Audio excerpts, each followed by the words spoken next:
Mengasihi dan dikasihi orang itu memang nyaman.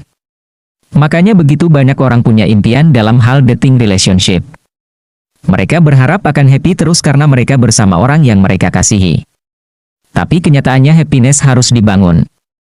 Caranya? Dengan cara memfasilitasi easy conversation dan hard conversation. Banyak orang bilang bahwa kita harus banyak komunikasi. Betul, tapi tidak semua orang mengerti statement itu.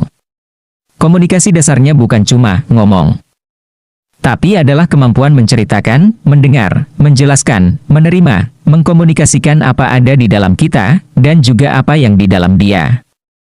Nah, yang orang lupa bahwa komunikasi nggak cuma bicara bagaimana kita ngobrol easy conversation atau hal menyenangkan seperti, kamu udah makan belum? Sayang aku nggak, kangen kamu, DLL. Tapi juga bagaimana kedua pihak bisa menerima, menyiasati, bijak menyikapi, apa yang disebut hard conversation. Hard conversation adalah sisi pembicaraan yang lebih dalam dan lebih menantang. Karena yang dibicarakan bukan hal-hal remeh, tapi hal-hal yang lebih dalam seperti ketakutan kalian, masa depan, yang kalian inginkan, yang kalian kesalkan, yang kalian sedih, yang kalian pendam di hati, impian, DLL. Hard conversation adalah semua pembicaraan yang tiap kali kalian ingin bawa tapi sebelum kalian ngomong, kalian akan mikir, dia marah nggak ya kalau gue tanya ini? Semua pembicaraan yang nggak mudah. Kenapa perlu hard conversation? Karena memang tidak semua tentang kita itu easy. Setiap manusia punya bagian dari dirinya yang mudah dicerna dan diterima. Juga ada bagian yang sulit dicerna dan berat untuk dibicara. Saya tidak heran gak banyak yang berani hard conversation. Selain butuh tenaga, butuh juga keberanian dan penerimaan kenyataan. Bahkan bukan tidak mungkin abis hard conversation hubungan jadi terguncang karena sadar kita tidak sejalan. Isi conversation itu ringan, santai, dan banyak meliputi hal-hal menyenangkan. Tapi jarang sekali berbicara realita dari hubungan itu sendiri.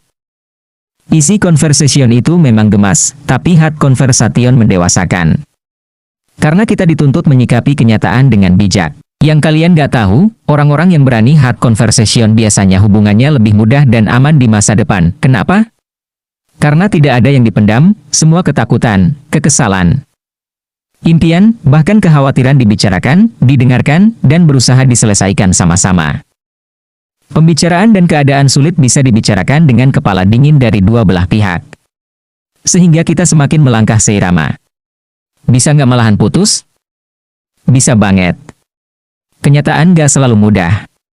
Tapi ya itulah realitanya. Yang cuma berani easy conversation, hubungannya dijamin sulit di masa depan. Simple aja, karena hidup itu tidak mudah. Kalau kamu cuma bicarakan yang mudah, berarti kalian sedang tidak membicarakan soal kehidupan yang nyata. Semua yang tidak nyata itu ilusi. Kalian hanya sedang menunda membicarakan masalah dan perbedaan yang suatu saat akan keluar. Gak heran banyak hubungan yang awal-awal manis tapi sepasang makhluk ini gak berani obrolin hard conversation dengan dalih, jalanin aja dulu, di belakang hubungannya jadi gersang, berasa menggantung, tidak aman, jalan di tempat, ada rasa insecure.